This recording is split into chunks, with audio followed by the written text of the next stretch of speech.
What's going on? Welcome to the weekly Jadiculous podcast. So I really stupidly forgot my microphone stand, so I'm literally holding it today, but it's all good. Not going to stop this podcast. Anyways, the main topics I wanted to talk about this time were the AI video generation apps that OpenAI and Meta released, as well as the question of, are we in an AI bubble? Now, before I get into that, just a lighthearted conversation. So this was a pretty intense work week for me. This company I work for it has a reputation for being intense, and today I definitely felt that. It's definitely built into the DNA of the people they hire. I see this as a growth opportunity. I think at the very least, an opportunity to develop the work ethic. So, and also when you're getting paid a certain amount of money, you really can't complain. So yeah, that's cool. Other than that, I spent the weekend in San Jose. It was my first time in San Jose. And I was staying right near the San Pedro Market Square. And honestly, it was this pretty cool area. It's pretty lively. It's really interesting to me. San Jose really feels like a Mexican city. Definitely feels very Mexican, which is interesting. So yeah, anyways, this morning I woke up and I was just going to go for a run. It's a habit I've been trying to get into, not that successfully, to be honest. But I step outside and I see a lot of people running and cheering, and there's some kind of 10K / half marathon going on. And I'm like, let's do this. So I joined, and I've never done one of these events, and I was not trained for this. But I did run 10K. To be fair, I walked like the last mile or two. My knees gave out, and after that I could barely walk. But honestly, this was so much fun. I highly recommend it. I would definitely do something like this again. I just love the vibe. Just everybody there is so positive. You have all these people on the sidelines just cheering, like literal cheerleaders too, like cheering for you. People giving out water, and they're not getting paid. They're just doing that because they're nice, good people. Just love the vibe of it. So yeah, that was cool. And also when you run like this, after that you feel like the day is yours. You can do whatever you want today, or like after that, and not feel guilty about that. I love that. And also, if you know me, I'm not the most naturally positive person, but I think the whole endorphin thing that you get from running is totally real. Like today I was so zen. I felt like life is good. Anyways, so OpenAI released Sora 2, this AI video generation app, and then Meta released Vibes actually before that, which is also AI, like an AI TikTok where all the content is AI generated. The Meta app was honestly kind of meh, and the reaction was pretty negative. People were saying, oh my God, it's just AI slop. The OpenAI one, I think, was a lot more impressive, mainly because you can insert yourself and your friends, if they give you permission, into the content. And also just the content itself is really incredible. You should go, if you haven't seen it, go online, watch the Sora videos. The content is just insane. And these videos, this is the future. I mean, this is going to change everything. This is the next TikTok. I can't say for a fact at this point whether OpenAI is going to have the next TikTok, but this kind of content is going to be the future. And I was just really impressed by the fact that it just really empowers creators, because I had, before seeing this, I had a bit more of a doomer take of the future, where I felt like, okay, everybody's just going to be watching their AI generated slop content.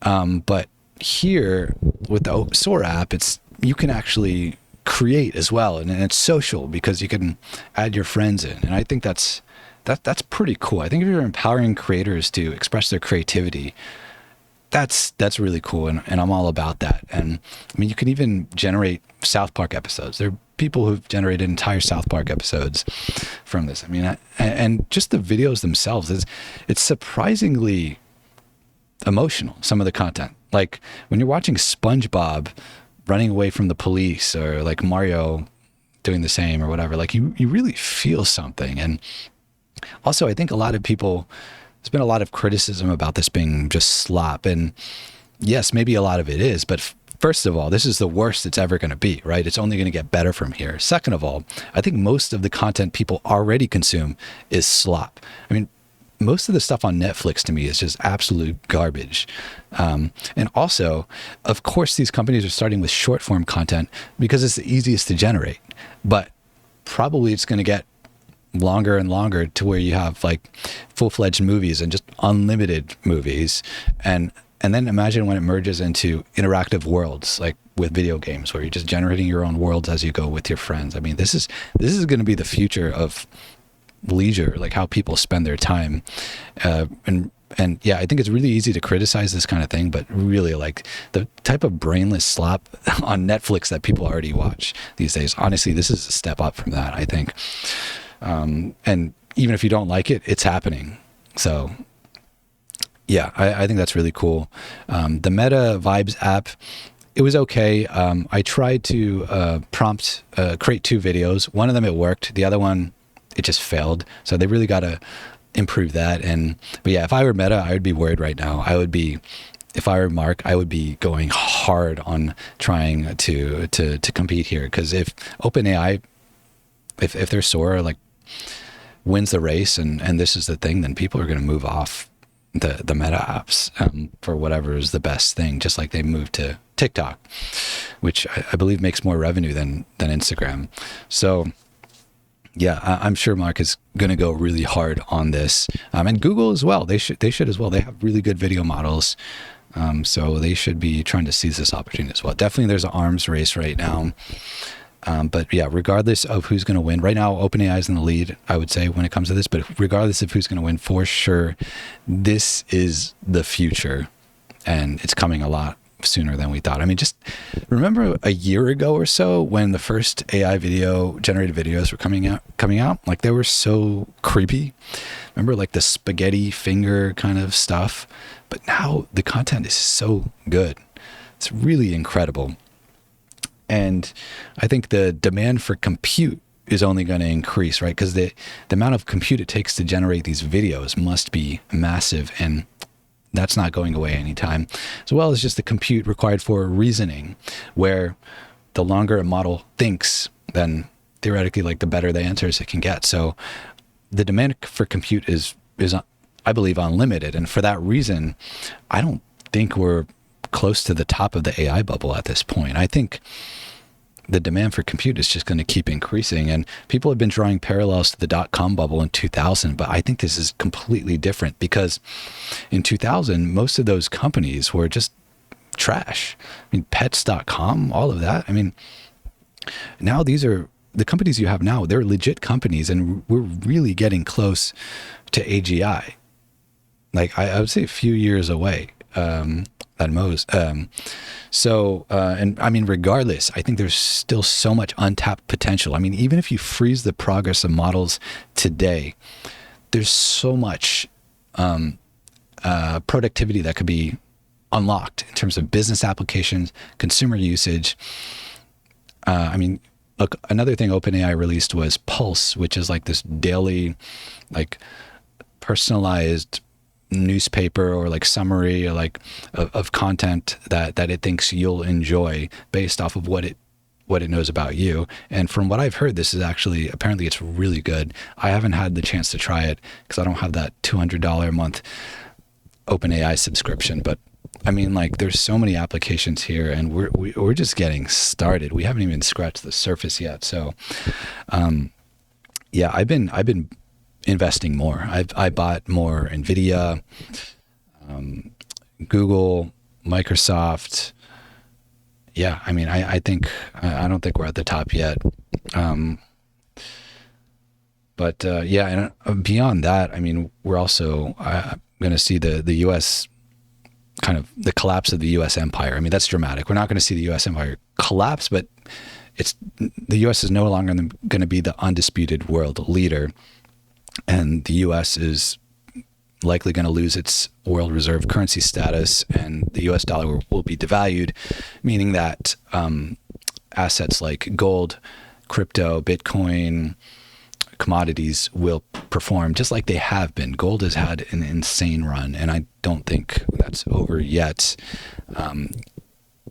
I mean, with all these trade wars and everything. So the way things have been going is like the U.S. would outsource its manufacturing to China, which would then go and use these dollars and buy U.S. government debt. But China doesn't want our debt anymore. They've been selling it. They used to have like $1.5 trillion, and they've sold it down to like 700 something billion dollars. They don't want it anymore, which means our debt is getting devalued, which means interest rates go higher, which leaves the government with two choices. Well, I mean, the only real choice if they don't want to default is to print money to pay off, to buy its own debt, which causes inflation.